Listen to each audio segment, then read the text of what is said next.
Let us pray.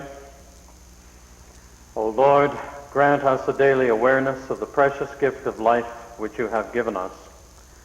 As members of this legislative assembly, we dedicate our lives anew to the service of our province and our country. Amen.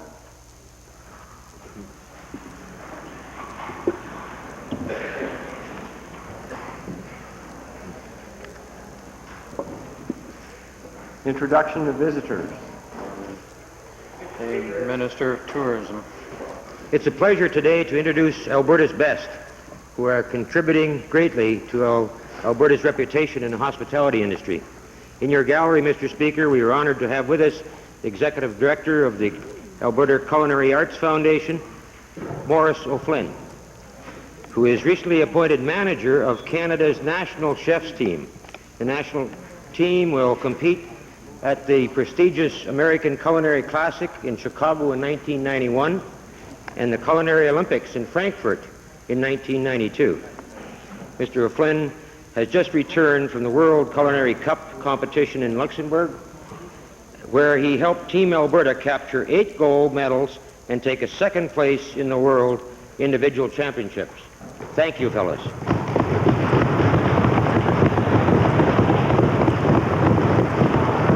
Accompanying him and our provincial and national team members, Simon Sokowicz, Clayton Folkers and of the Edmonton Convention Center, and Yoshi Shimbashi of the Center Club. I would like to point out that 5 of the 6 chefs chosen to represent Canada are Alberta chefs. That says a lot for Alberta and the talented people we have in our hospitality industry.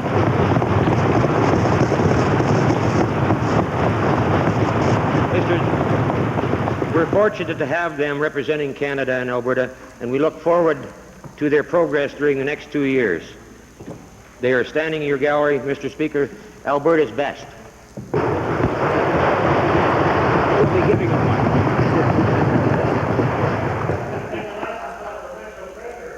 Member for Drumheller. Thank you, Mr. Speaker. Indeed, my pleasure today to welcome a person who needs no introduction to most members of the Assembly, but we are happy to have with us today Mr. Walter Buck, who represented the constituency of Clover Bar from that area from 1967 through to 1989, and during which period he was a made great contributions to the proceedings of this Assembly and the affairs of this province. So I would ask all members of the Assembly to extend Mr. Buck a cordial welcome.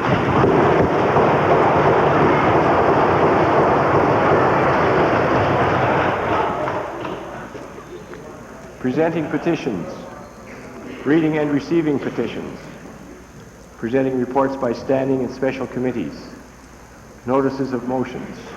Member for Vegreville. Thank you, Mr. Speaker. I rise to give oral notice of my intention to move under the provisions of Standing Order 40 the following motion. Be it resolved that in light of the recent serious outbreaks of bovine tuberculosis in game-ranched elk, the Legislative Assembly urged the government to suspend indefinitely proclamation of the Livestock Industry Diversification Act, Bill 31, and agree to undertake a comprehensive environmental assessment that includes open public hearings, independent scientific evaluations, and a complete review of the failure of the regulatory process in the current crisis.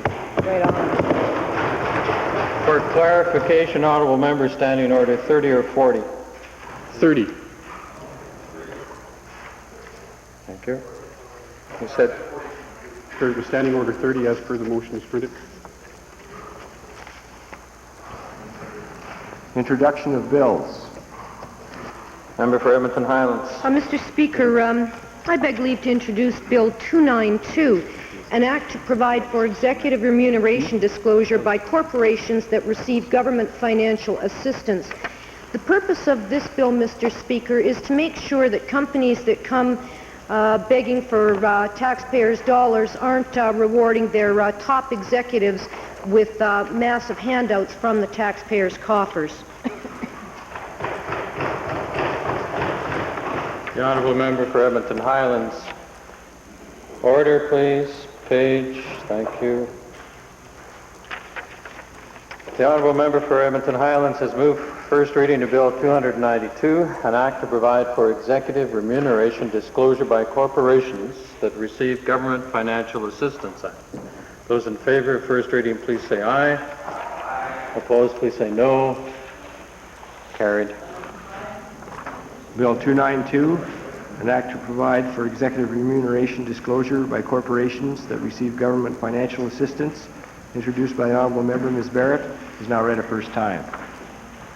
Tabling returns and reports. Minister, Forestry, Lands and Wildlife. Mr. Speaker, I am pleased to table with the Assembly the report of the proceedings of the 81st Annual General Meeting of the Alberta Land Surveyors Association as required by statute, and I'm also pleased to file with the Assembly the 1988-89 Annual Report of the Forest Development Research Trust Fund. Yeah. Additional, the Attorney General. Mr. Speaker, it's appropriate today that we have our colleague Mr. Buck in the Assembly. Although we're about to introduce his report on conflict of interest in the spring sitting, I'd like to file today a copy of the letter to the editor of the Globe and Mail by our Parliamentary Council, setting out the number of pieces of legislation and standing orders that we do have presently that represent our conflict of interest regulations, and file that with the House. Additional, Minister of the Associate Minister of Agriculture. Mr. Speaker, it is my pleasure to table a 22nd annual report of the Alberta Hail and Crop Insurance Corporation for the year ended March 31st, 1990. Thank you. Minister of Advanced Education. Mr. Speaker, I'm pleased to table the 1989-90 annual report for the Banff Centre for Continuing Education, and also to table the annual report for Medicine College for the year ending June 30, 1989. 2 down, 26. Yeah. Additional. Introduction of special guests. Member for Edmonton Gold Bar. Thank you, Mr. Speaker. Mr. Speaker, I'm pleased today to introduce to you and through you to members of the Assembly two groups of students from beautiful Edmonton Gold Bar. Mr. Speaker, the first group is from Holyrood School, 45 students seated in the public gallery. They're accompanied by teachers Suzanne Prefontaine and Bill Harpignac, and parents Mrs. Adcock and Mrs. Oper. I'd ask them to stand and be welcomed by the Assembly.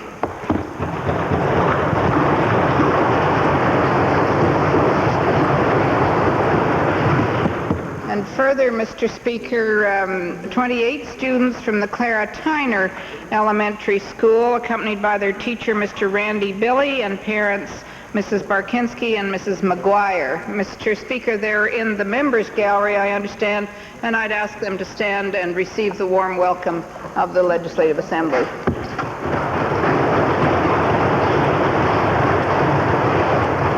Minister of Municipal Affairs, followed by Edmonton Beverly. Mr. Speaker, I would like to introduce 12 persons from the Department of Municipal Affairs that are involved in a departmental orientation program whereby the employees of the department become more familiar with the legislators and the legislative process. And this group has partaken in a number of observations today, and I'd like my colleagues to welcome them, and I'd ask them to stand to be recognized as well.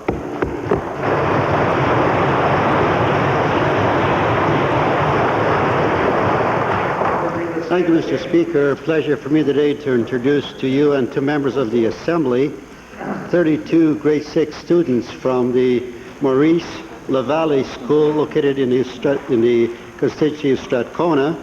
They are accompanied by their teacher, Mr. Matu, by parents Bertha Belouz and Giselle Monterey, and also another person there accompanying the group is Anik Charbonneau.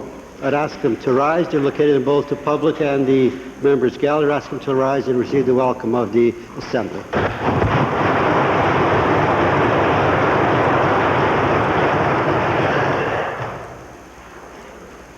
Ministerial statements.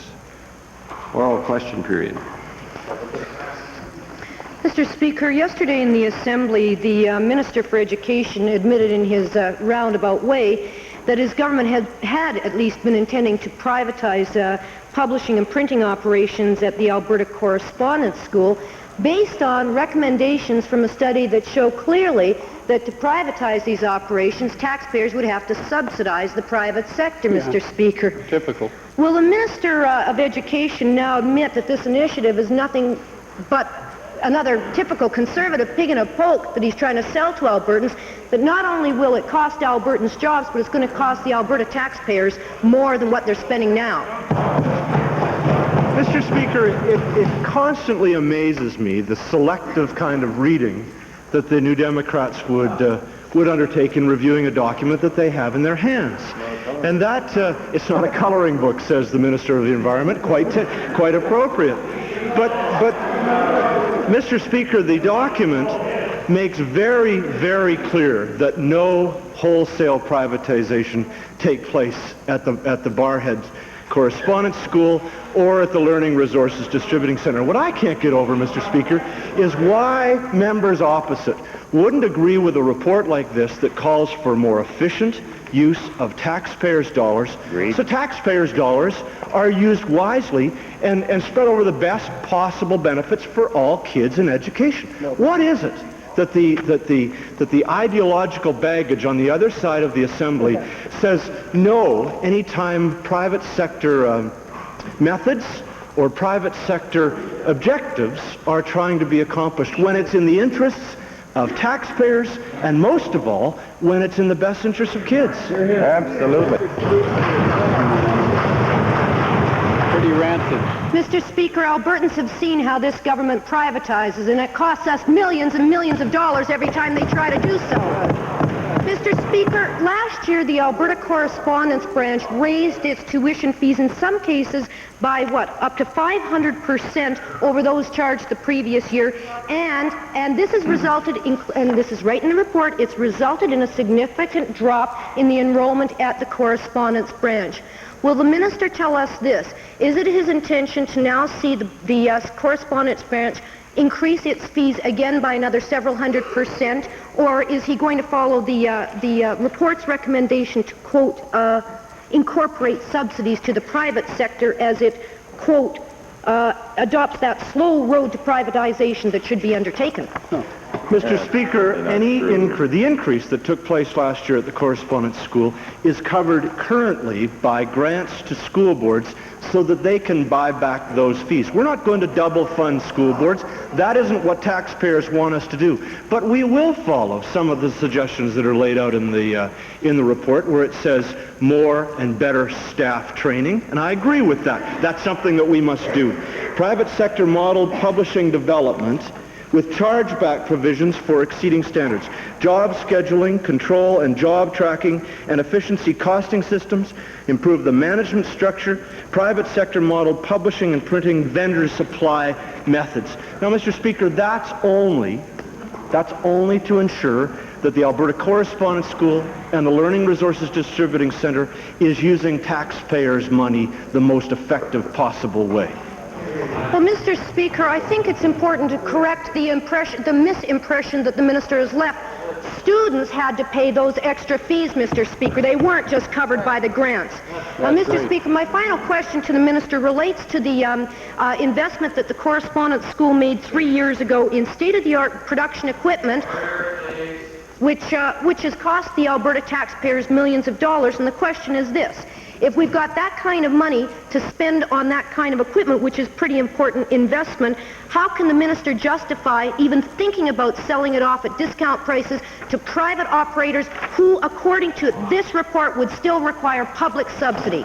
Mr. Speaker, the honourable member should read the report if she's going to try and suggest anything that's untoward in it, because she is using selective data from that. It makes it very clear that printing at the LRDC and at the Correspondence School is done the most efficient way they possibly can. And the way on the publishing side, the honourable member knows that the publishing side of the report says do it better. And here are ways to do it better. Here are ways to spend taxpayers' dollars much more efficiently efficiently for the benefit of students in school. So I'd suggest the honourable member read the report before she starts fertilizing the truth.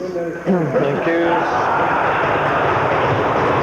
Second main question, Edmonton Highlands. Minister wouldn't admit that he's not going to sell it. I'd like to designate the second question to the member for Edmonton Centre. Thank you, Mr. Speaker. The Minister of Health has tried to maintain the hoax for over a year now that she's somehow shifting health funding from the institutional sector into community-based health care services. But example after example demonstrate that she's in fact not shifting resources, she's just shafting Albertans. In Strathcona, for instance. Honourable member, take a little more care with your language, please.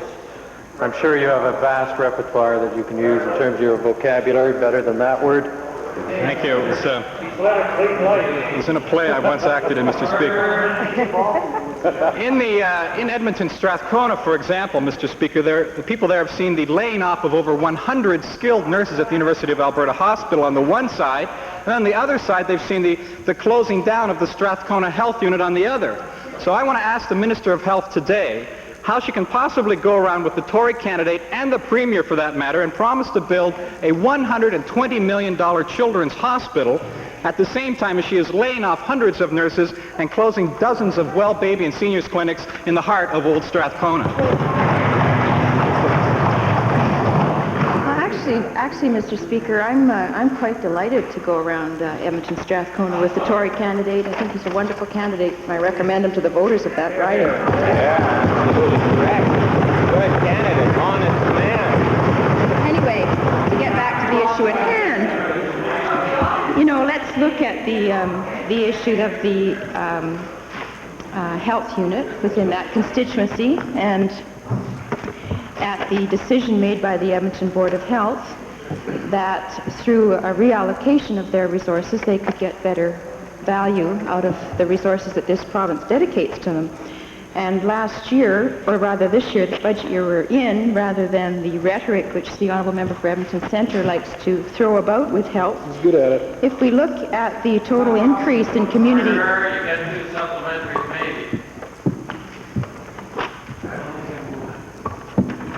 If we look at the increases to community health services in this province totally, in 1990-91, we see an increase of 11.4%.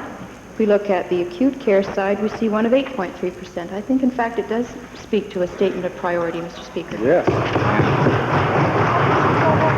So how does that possibly explain that the Strathcona Health Unit is closed and they still have money to build a big children's hospital, Mr. Speaker? It baffles me. But now that the provincial treasurer has admitted yesterday that the Conservative government here is going to help to collect the GST, will the Minister of Health at least go down the row here to the provincial treasurer and together declare that health units will become Crown agents so that they can become GST exempt, and then announce to the people of Strathcona and throughout Alberta that she won't allow over $1 million to flow out of community-based health services into the pockets of Brian Mulroney?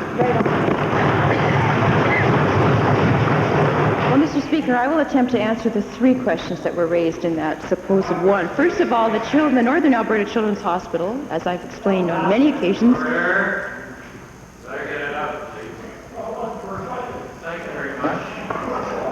This is not a dialogue between the chair and yourself, Edmonton Kingsway. Please, Minister. The Northern Alberta Children's... Thank you very much. Did the chair hear monologue from the... Thank you. Just wanted to clear out my own hearing. Thank you, Minister of Health. Mr. Speaker, first of all, with respect to the Northern Alberta Children's Hospital, the project is on hold.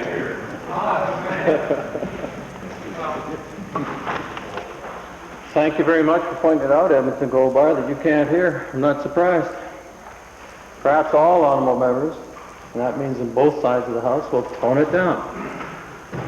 Thank you. I'm sorry to keep interrupting, Minister of Health. Not you. Mr. Speaker, first of all, the question with respect to the Northern Alberta Children's Hospital, as the Honourable Member for Edmonton Centre well knows, as a result of some difficult budget decisions that we had to make this year, that hospital and many other projects, up to about 40, are on hold this year. And that's in order that we might ensure that an appropriate level of operating support to existing hospitals continues. Secondly, his question with respect to service for children, and not just Edmonton Strathcona, but obviously all over the province. If we like to look at service and the kinds of services that Well Baby clinics provide, we will all know that last year the immunization rates, which of course is one of the major purposes of our Well Baby clinics, dropped far below acceptable standards in this province. And we saw the outbreak of pertussis or whooping cough. I'm pleased to note that we've just completed a review of immunization levels in the province, and the previous level of below 85% has now been reached to be just under 90% for 1-year-olds that are appropriately immunized against diphtheria, pertussis, and tetanus. That's a very good record. It's a good record compared not only across Canada, but in the UK and the US as well. Mr. Speaker, the question was about GST and getting the health units exempt 100%. Hear, hear. My goodness, what's going on over there?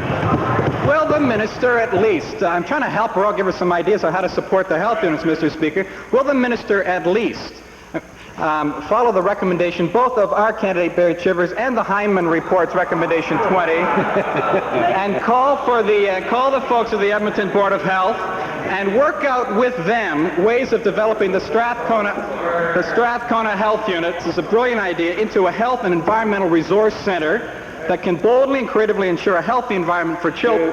Thank you. Thank you for sentence number 6. Well, Mr. Speaker, there's a long gap between GST and a Health Environment Resource Center, but I'll do my best, Mr. Speaker. The GST is certainly an issue which this government is on record as having led the national fight against the GST. Nonetheless, obviously, we have to look at the role of GST in health, Mr. Speaker, and obviously the impact of GST will not affect the universal health services, but we are all concerned about the indirect impact both on the hospital sector and certainly the health unit sector, because the health unit sector is not deemed to be treated the same as the hospital sector. In fact, what we are doing about it, Mr. Speaker, is working through the case of the health units in Alberta, which are somewhat different from a legislative point of view than other provinces, in an attempt to make them exempt from GST, as is the hospital sector. It's already underway, Mr. Speaker. Leader of the Liberal Party, and I'm sure the chair will note here that we're bound to get a plug for yet another party running in some by-election. Wow!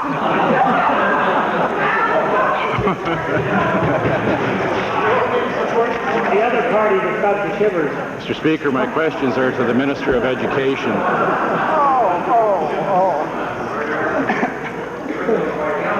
Mr. Speaker, about a year ago, the Minister of Education challenged local school trustees to review and to report back to him on the issue of corporate pooling. The trustees have reviewed that matter and have come back in an overwhelming way and said that they reject the concept. Now, in spite of that, and in spite of the minister pushing his position, the school boards are putting up a lobby on members of this legislative assembly to stop this concept of corporate pooling. My first question to the minister is this: given that Albertans want political reform, and given they want that reform in the process of, or part of the process of consultation, and they want politicians to reflect the majority position after that consultation, why is it that the minister is slapping down the majority that now says we don't want anything to do with corporate pooling? Mr. Speaker, just to correct the record, the honourable member suggested that I'd ask school trustees to come back on corporate pooling.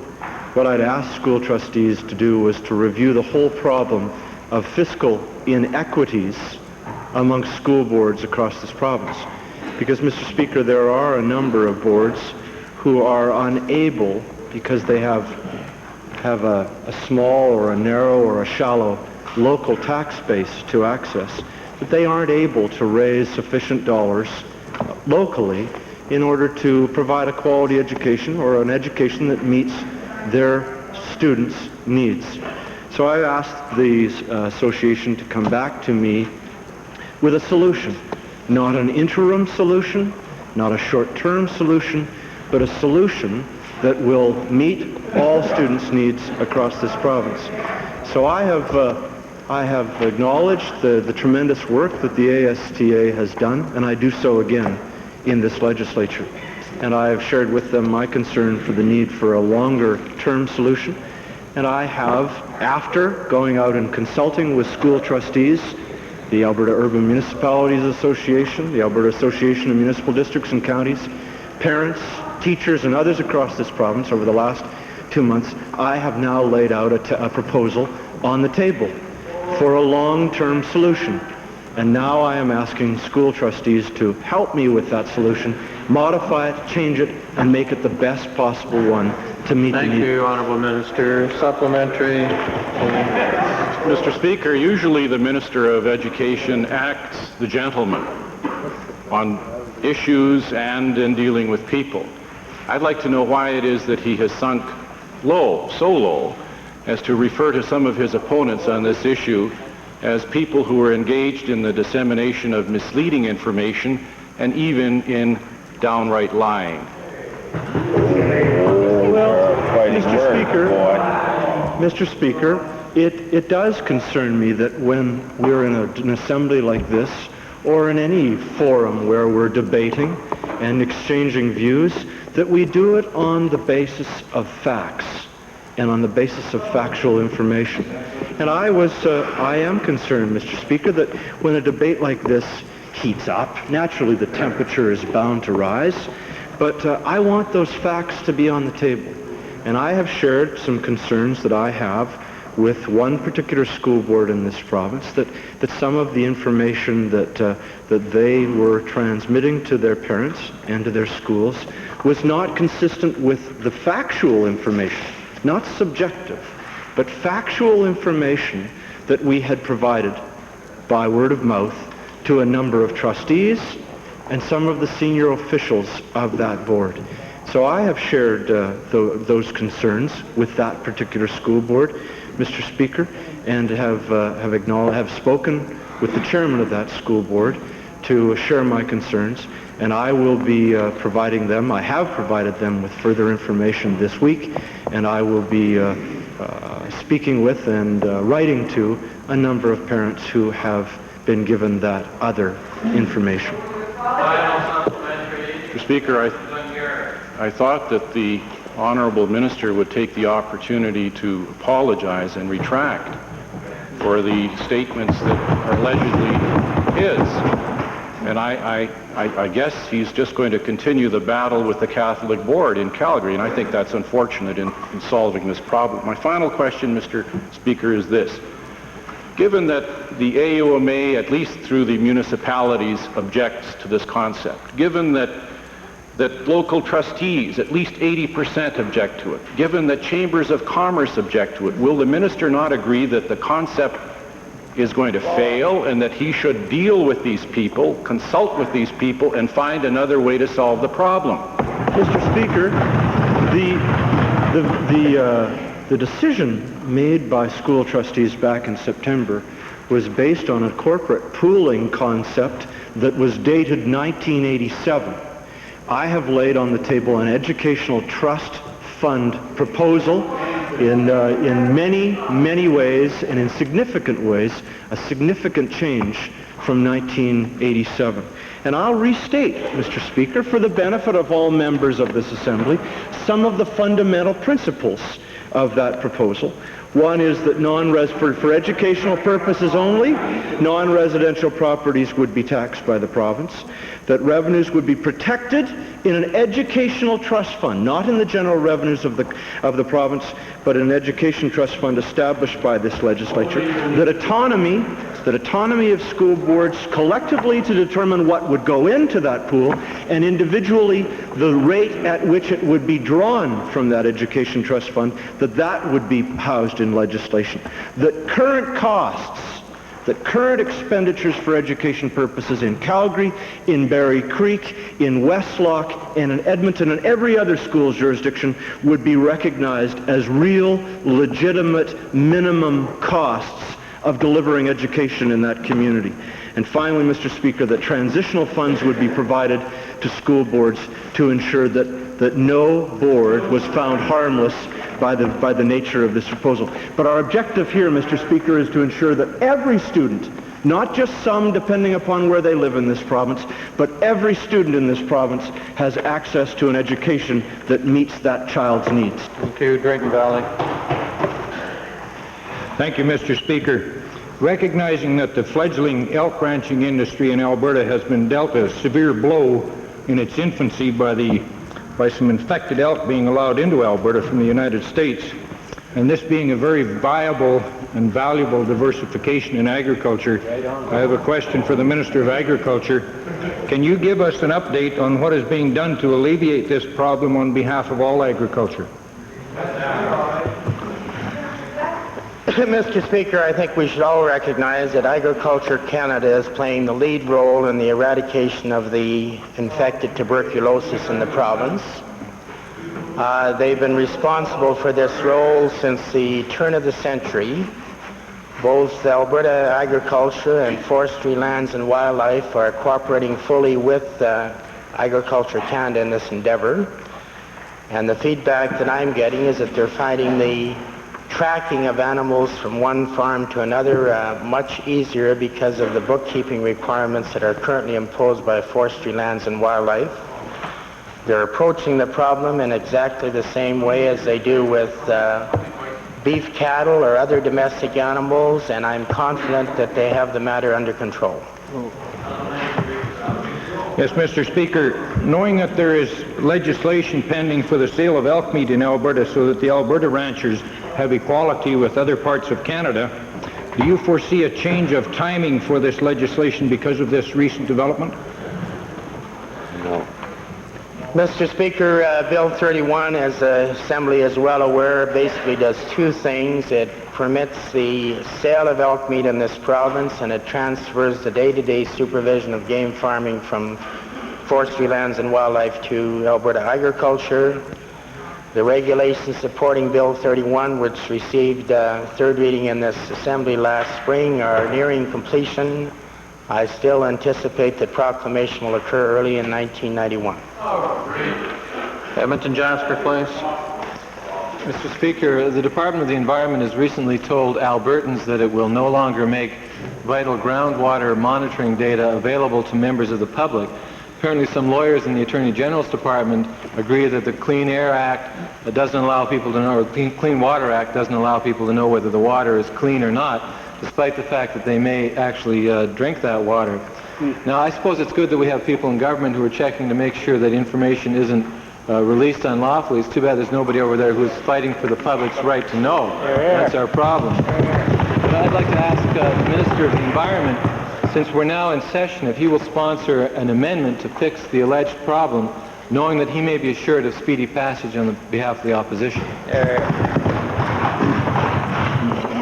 Well, Mr. Speaker, if the honourable member has a specific relative to this particular issue, I'd be glad to check into it. This is the first time it's been brought to my attention, and I've been pretty good in the past about answering his correspondence, and I'll do so in the future. But to the honourable leader of the Liberal Party, I'm doing the best that I can, which is more than he does at any time. So it's... More than he's ever done. Thank you. Perhaps members could engage in conversation by note or over coffee rather than back and forth during question period. Supplementary, Edmonton Jasper, please. Well, the issue, Mr. Speaker, is access to information. We have the groundwatering data. We've got the Okotoks people who are trying to get a report on the contamination from 1985 of material put in their landfill. Now, as recently as yesterday, the British Columbia Minister of the Environment, or the former minister, released a list of companies which are not in compliance with that province's legislation. At least he has the courage of his convictions. I would like to ask the Minister of the Environment for Alberta why this minister has refused to provide a list of companies and municipalities who routinely violate pollution standards in the province of Alberta. All right. Mr. Speaker, the honourable member was informed if he has a specific problem, a specific issue to be addressed, we'd be glad to address that issue. But if he wants us to go on an exercise of creating tons and tons of paper just for his benefit, so he can conduct his own investigation or witch hunt or whatever you want to call it, then no, we aren't going to provide him that kind of information. If he has a specific problem with a specific company, let me know. We'll do what we can to facilitate it. Thank you. Calgary Northwest. Let's go. Thank you, Mr. Speaker. My question today is to the Minister of Economic Development and Trade. Over the past 2 years, this government, which professes, and I emphasize professes, to be driven by free enterprise and market-driven economy, has invested in a variety of different companies with disastrous consequences. The litany of buyouts and bailouts reads like a bad nightmare. Gainers, Lamco, Mirius, GSR, Northstar, Nanton Spring Water, and the recent Novotel fiasco where we get to buy the same company twice spring to mind. Now I find out that the government has recently become the major shareholder in Alberta's largest steel fabricator, that being Northern Steel Incorporated. To the Minister of Economic Development and Trade, can the Minister explain as to how and why the Alberta government has acquired an 83% controlling interest in this company, at the same time providing some $15.6 million in loans and loan guarantees to Northern Steel? Mr. Speaker, all members of this Assembly are aware that this province went through a very difficult period during the years of 1986 to 89. And because of that, we injected ourselves quite heavily in the economy. And we don't for one moment apologize for that injection because it created thousands of jobs within this province. This is just one example whereby we maintained some 250 to 300 jobs at Northern Steel. This company now has turned around since we injected some proper financial management in it, whereby the year 1989 they made $1 million profit. The honourable member suggesting we're losing money, maybe he should check the facts. I have also indicated that we are looking for equity investors. We've hired a consulting firm in Calgary so that we can have greater private sector involvement in this company now that we have turned it around and have ensured the availability of jobs for these close to 300 Edmontonians. Mr. Speaker, my research tells me that 20 out of 21 companies that are involved in steel fabricating in this province are successful, so why do we have to look at this one? Given that there are rumors that the government is planning to conduct a fire sale of this company for the grand sum of $1 plus assumption of the vast liabilities of this corporation, will the minister commit to disclosing all the financial information about this company, including the cost of that 83% purchase acquisition of all the shares in Northern Steel Incorporated? Mr. Speaker, if the honourable member would do his homework, all of those facts are public already. The orders in council are public. It's related to in the public accounts as it relates to our budgetary commitments. In addition to that, Mr. Speaker, we've issued press releases. We've issued press releases indicating our involvement every time we have involved ourselves with this company. And we've done so that everything is out in the open and above board. We are looking, as I indicated to the honourable member, for equity investment now in this company, which is a very important company to the province of Alberta. They are involved in projects that have resulted in cost savings of millions of dollars to the Alberta taxpayer because they have contracted work to our transportation department, which other companies out of province would have charged considerably more. Mr. Speaker, it's a worthwhile company. If the honourable member is interested in any information, I'm more than happy to share it with them. Banff Cochrane. Thanks very much, Mr. Speaker. Mr. Speaker, my question today is to the Minister of Energy. During the public hearings in October and November regarding the proposed environmental legislation, we heard a number of very complimentary comments about the Energy Resources Conservation Board. There appears, Mr. Speaker, to be a high level of satisfaction with the job that the board is doing, with one notable exception, and that's regarding environmental issues and how that board is dealing with environmental issues. As the minister has just passed through the House legislation on the Natural Resources Conservation Board, and I'm sure his own environmental awareness has been greatly enhanced.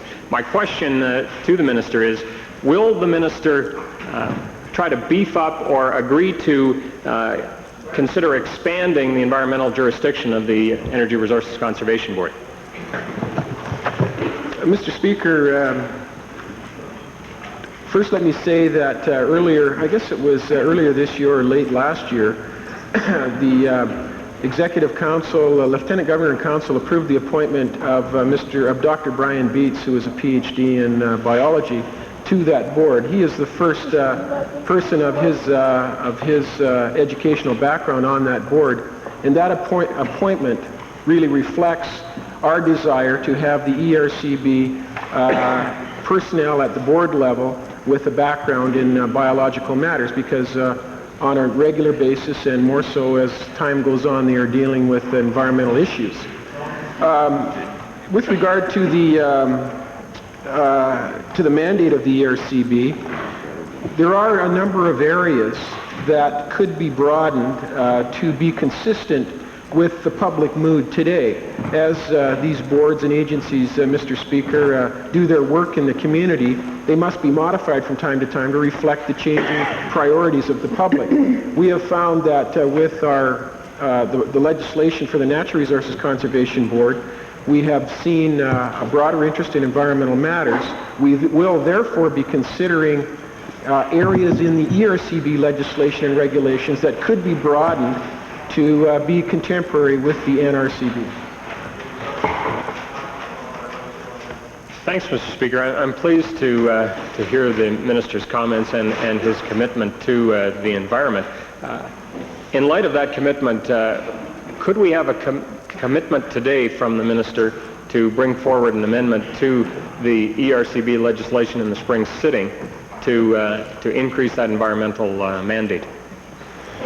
Mr. Speaker, I look forward to recommendations from the committee that is the public committee that is being chaired by the Honourable Member for Banff Cochrane.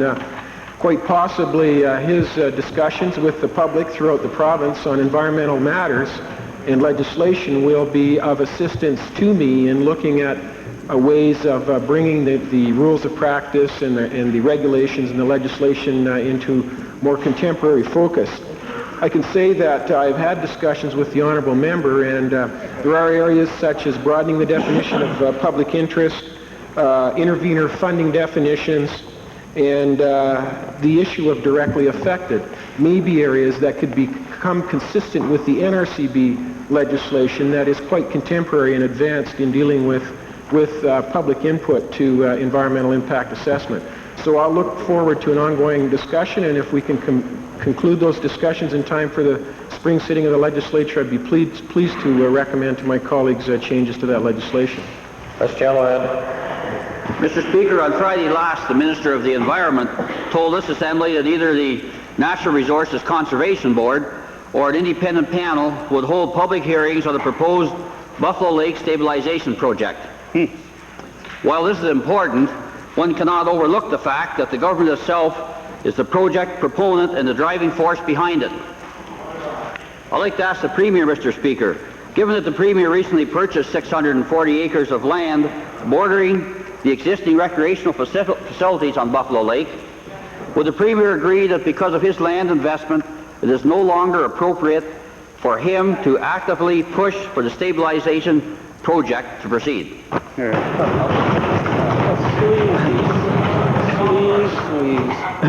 Mr. Speaker, I have no land bordering Buffalo Lake. Mr. Speaker, very clearly I said the recreational land, which is right beside his property. Amazing stuff. The fact is, Mr. Speaker, that the Premier's on record in the Stettler Independent newspaper as saying that the stabilization project, and I quote, is an absolutely key item to recreational and tourism development and the use of this lake, unquote, and that he's tried to speed up the process. There we go. To the Premier, given that the stabilization of the water level in Buffalo Lake will increase the value of the land surrounding the lake for tourism and recreational use, including the Premier's lands, how does the Premier address the perception that by pushing within government for this project to proceed, he gives the appearance that he might himself benefit personally. You should be ashamed of yourself. Mr. Speaker, I repeat again, of course, I have no land bordering Buffalo Lake. As a matter of fact, Mr. Speaker, the person who has been the strongest advocate and very effective advocate of the stabilization of Buffalo Lake project has been the honourable member for Lacombe, who has been fighting for that project for some time. And I'm very pleased to be able to help him and represent my constituents, because we're going to make sure that that Stettler constituency has one of the best tourism recreation industries in the province, and one of the keys to it is having a healthy Buffalo Lake as a recreational tourism attraction, and we're going to do all the necessary things from an environmental point of view, and then we're going to make it happen, and isn't it too bad?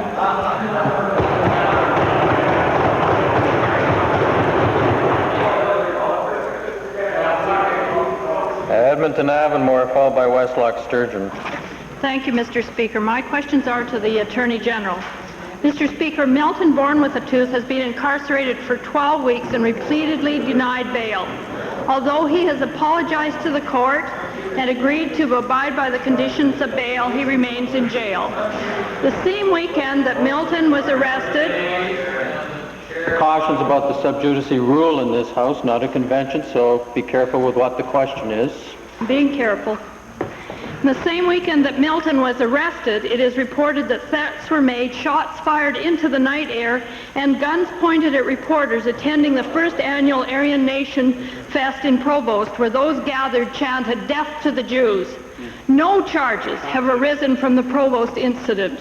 Why is, to the Attorney General, why is there this apparent inconsistency in the application of Canadian laws in this province?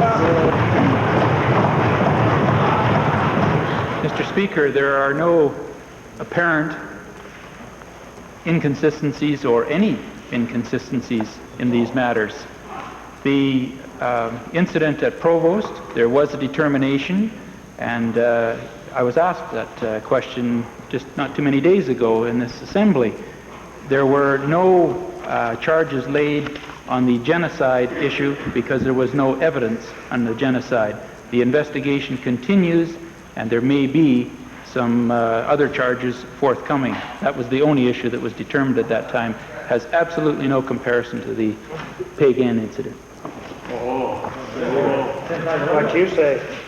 Mr. Speaker, Amnesty International has been asked to monitor the situation involving Milton born with the truth, because bail is a constitutional right of all Canadians, and in only two circumstances is it to be denied. One, that there is apprehension that the accused will reappear in court, or secondly, that the accused is considered likely to reoffend. Neither of these conditions appears to apply in this case. My question is to the minister responsible for human rights. Will a minister now step in and do a thorough investigation to ensure that Mr. Milton born with a tooth is not being denied his basic human rights? Clearly, Mr. Speaker, I would like to answer that question, because this is a bad reflection on justice. In this particular instance, the accused has had numerous appearances in court and has had his bail application addressed. It has nothing to do with whether the honourable member thinks there's an injustice. There isn't. The issue has been before the court a number of times, once automatically at the end of a preliminary hearing, which is that person's right to have that put. The court has determined that bail would not be issued. I welcome any interventions by the Amnesty International. It's a puffery of the member. Their justice is being done. The whole matter needs to be observed under 408(1), subsection C and D, Honourable Member for Edmonton Avonmore. Westlock Sturgeon. Thank you, Mr. Speaker. My question's to the Minister of Agriculture. Much has been made about the breakdown in the GATT negotiations, and overseas and the truculence of the Europeans to take any reduction in restrictions on trade. Yet here in Canada, Mr. Speaker, we have our own restrictions between different provinces when it comes to trade, particularly in the pork industry. Also, Mr. Speaker, to the Minister, there's quite a restraint on free and marketing of hogs in Alberta because of the fact that this government continues to hold on to the ownership of gainers. Now, Mr. Speaker, my first question is to the Minister, a fairly easy one to answer, and I like to sneak up on him slow, Mr. Speaker. Mr. Speaker, has the Minister, my information is that the Minister has been made an offer for the gainers for $1 plus the assumption of debt. Has he indeed received an offer such as that? And if he has, why didn't he accept it? Mr. Speaker, I've been waiting for a long time to hear the honourable member from Westlock Sturgeon ask a difficult question. I've also been waiting a long time for him to somehow get that rambling that he leads up to his question with correct. I am not aware of any restrictions that prevent pork or hogs from crossing provincial lines in this country. We've had some restrictions to the south. They appear to be getting sorted out. The specific answer to his question is I have seen no formal offers such as he describes. If he has one, I would appreciate him sharing it with me. Mr. Speaker, that's one of my problems. He's only got a 10-second memory. The question was about whether he'd received an offer for gainers, Mr. Speaker, whether he accepted it. Let's go on to the trade. Maybe you'll get a chance to answer that in the next question, Mr. Speaker. The next question is with respect to hog trading. We now have 3 hog boards in Manitoba, Saskatchewan, and Alberta, all undercutting each other. Would the Speaker, or would the Minister call the Ministers of Agriculture or convene the Ministers of Agriculture of these 3 provinces with an idea of forming one overall pork marketing board for the 3 prairie provinces? Mr. Speaker, maybe I will have to go back and answer the first question again and hope that the honourable member is listening. My answer was no, I have never received such a formal offer. If you have one, Mr. Honourable Member, please share it with me. As far as your suggestion of trying to develop one hog board to handle the selling of all hogs in Western Canada, that has been a matter that's been under discussion and review for some time now. Any assistance we can get in encouraging the 3 hog boards involved to unify would be greatly appreciated. Calgary Glenmore. Thank you, Mr. Speaker. The Economic Affairs Caucus Committee of this government have had the opportunity to meet with a number of groups and associations over the last few months. And it appears that there's been a concern expressed by these groups that this government has no vision nor orderly plan for development of Alberta's economy or the diversification potential. And particularly, this has been expressed with the Manufacturing Association. Will the Minister of Economic Development and Trade please address this concern regarding his department's vision and plan? Mr. Speaker, it could be that the Manufacturing Association has indicated statements as such because the difference of opinion that we do have as it relates to the goods and services tax, whereby this government has vigorously opposed that tax and they have endorsed it. But if we look at the record of this government, we are encouraged with our involvement with the small business community because over the last number of years they have created 60% of the jobs within this province. If we look at the increase in the exportation of our manufactured goods, that has occupied now some 30% of our total exports, Mr. Speaker. We're delighted that we have seen diversification become a reality in this province. One only has to examine the high technology sector, our forestry sector, our tourism. We've been very involved, mainly because the leadership that this government has offered through our Premier. Diversification is a reality, and we're delighted that we can create jobs for Albertans. Mr. Speaker, the Minister has expressed this and has mentioned this many times in this House, but how do we compare with the rest of the country and other provinces?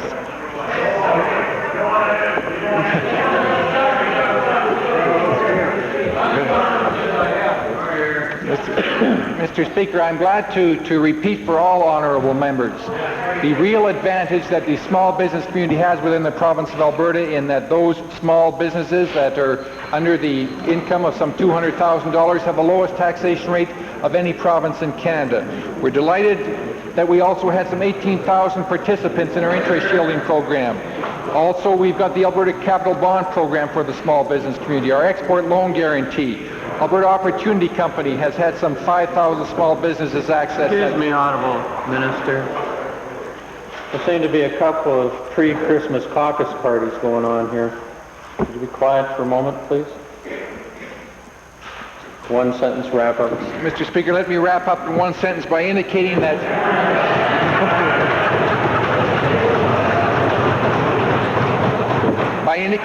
within the province of Alberta we have on stream or in the process of development projects totaling in the vicinity of $25 billion. Projects such as West Can Malt, Alberta Energy Company at Slave Lake, Consumer Paper at Red Cliff, Union Carbide, the Dow Chemical expansion. Thank you, Honourable.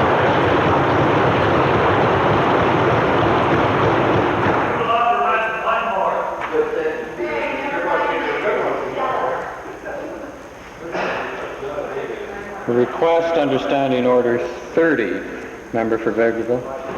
Thank you, Mr. Speaker. I rise under the provisions of Standing Order 30 to request that we adjourn the business of the House this afternoon to debate the urgent matter described in the following motion. Be it resolved that in light of the recent serious outbreaks of bovine tuberculosis in game-ranched elk, the Legislative Assembly urge the government to suspend indefinitely proclamation of the Livestock Industry Diversification Act, Bill 31, and agree to undertake a comprehensive environmental assessment that includes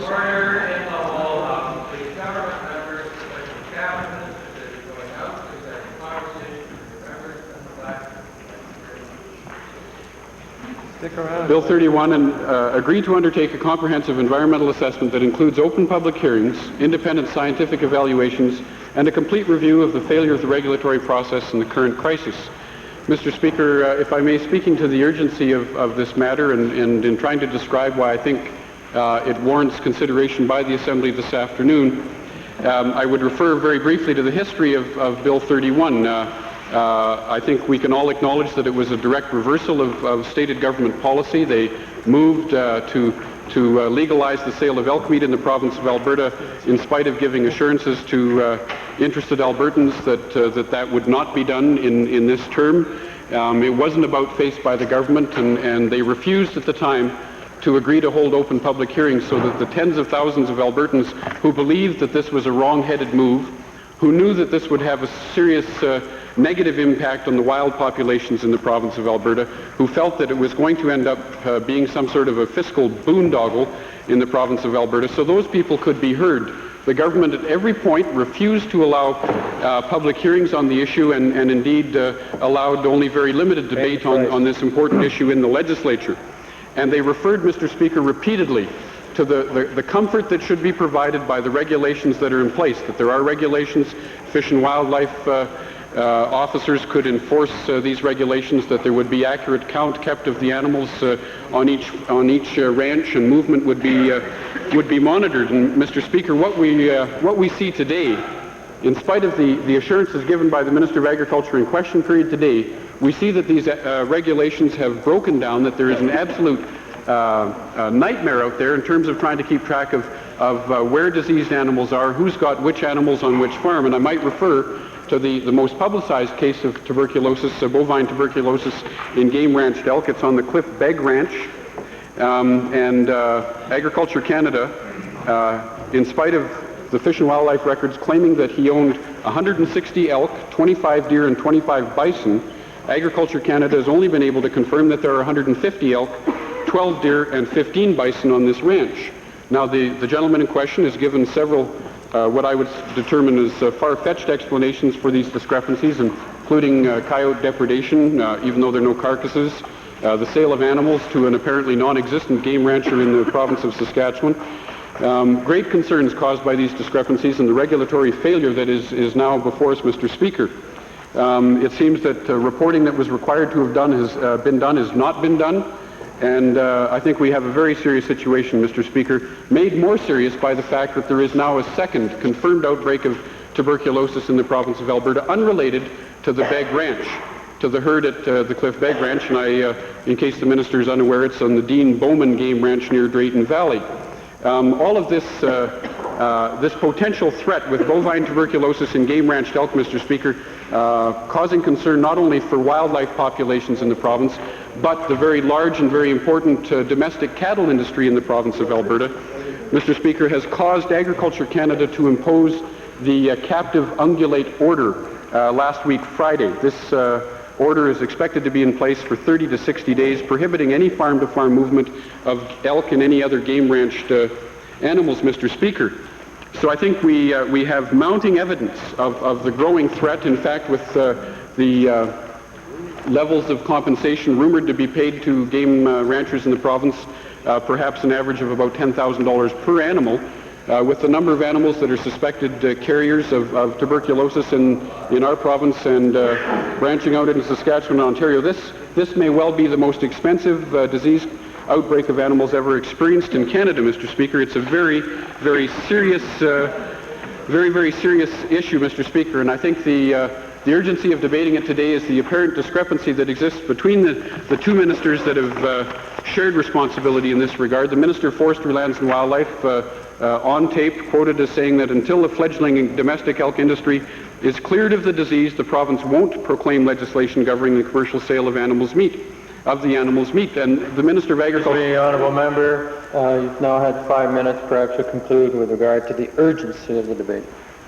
The urgency of debate, Mr. Speaker, is that bovine tuberculosis in elk poses an enormous threat not only to the game-ranched elk in the province, to the wild elk in the province of Alberta, to the domestic cattle industry in the province, and the case could be made to people in the province. It's an enormous cost to the people, and the ministers can't get their act together. The Minister of Agriculture rose in the House today to announce that proclamation would proceed sometime in January. The House, Mr. Speaker, with respect to the motion passed by the House yesterday, may adjourn later today, may adjourn tomorrow. For all we know, I submit that this is the last opportunity that we as members of the legislature in the province of Alberta, sent here by Albertans, have to convince this wrong-headed government that they better come to their senses, suspend proclamation of the bill, and allow Albertans to have a say on this important issue through public hearings and through independent scientific assessment. Thank you. Now, the Minister of Agriculture. Mr. Speaker, I stand in my place to speak in opposition to the motion from the Honourable Member for Vegreville. Although I would agree that there is a serious problem that Agriculture Canada is dealing with, it is a disease problem that they are very capable and knowledgeable of handling. I can't for the life of me follow the argument that this matter has some urgency before this House. I can't for the life of me follow the logic that the Honourable Member for Vegreville is trying to use in suggesting that there is some connection between Bill 31, a bill that received the 3 necessary readings in this House last session, and an outbreak of tuberculosis in the province. Bill 31, Mr. Speaker, if you analyze it, does 2 things. Number 1, it legalizes the sale of elk meat in the province of Alberta. And in doing that, brings the meat inspection staff and other resources in the slaughtering industry in the control of diseases. Now, that hasn't occurred yet. Secondly, it transfers the day-to-day supervision of game farming from forestry, lands and wildlife to agriculture. And the logic the Honourable Member is trying to use in suggesting that a bill passed by this House, not yet proclaimed, somehow led to an outbreak of tuberculosis fails to pass the test of logic in my mind. And holding proclamation of the bill or doing an EIA on that particular bill will have no bearing on the problem. I would repeat, Mr. Speaker, as I did in question period, that what we're dealing with here is an animal disease issue. Agriculture Canada is responsible for the control and eradication of diseases of this nature. They've done a tremendous job of maintaining our tuberculosis, brucellosis-free status in our livestock industry, They're employing the very same technologies, the same staff, the same tests, the same eradication procedures in elk as they have done in beef cattle and other livestock in the past. And as I suggested earlier on, it's a matter that Agriculture Canada is capably dealing with, that they have, in my judgment, under control, and certainly wasting the time of this House discussing it will not assist in any way in solving the problem. Westlock Sturgeon. Thank you, Mr. Speaker. I wanted to take a couple minutes to support the request by the Honourable Member for Vegreville as one that's supported the idea of game ranching and still does. I don't see anything that's anything that the government should feel remiss or concerned about in suspending the proclamation at this time.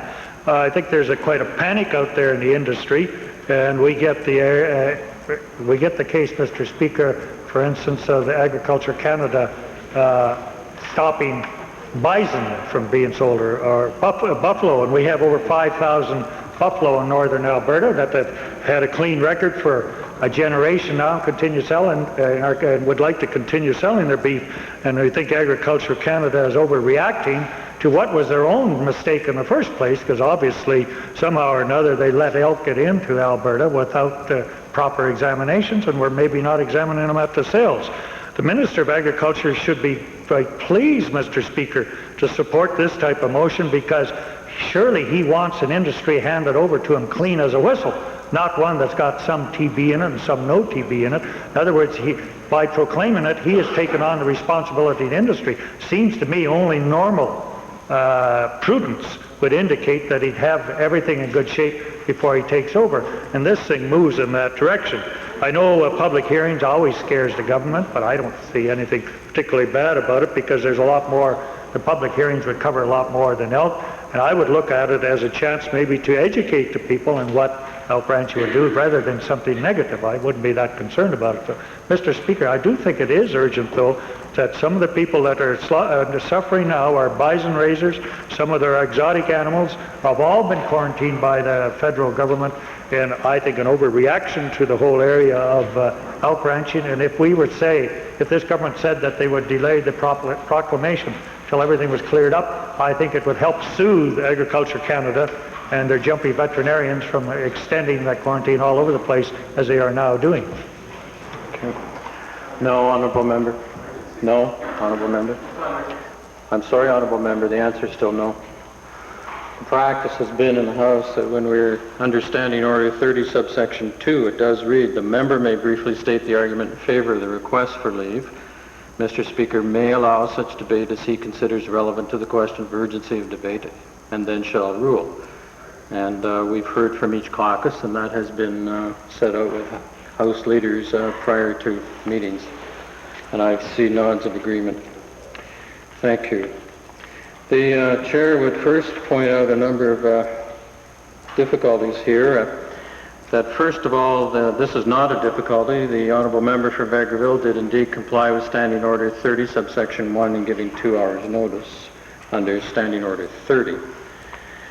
With regard to the matter of urgency, it's quite obvious from scanning Hansard that even if we just look at the issue in terms of this fall sitting of the legislature, that the matter has come up on more than one occasion. For example, question period on December the 7th, question period November the 26th, and then again in question period today, was also raised in committee by the member for Edmonton Jasper Place, I believe, on November the 26th.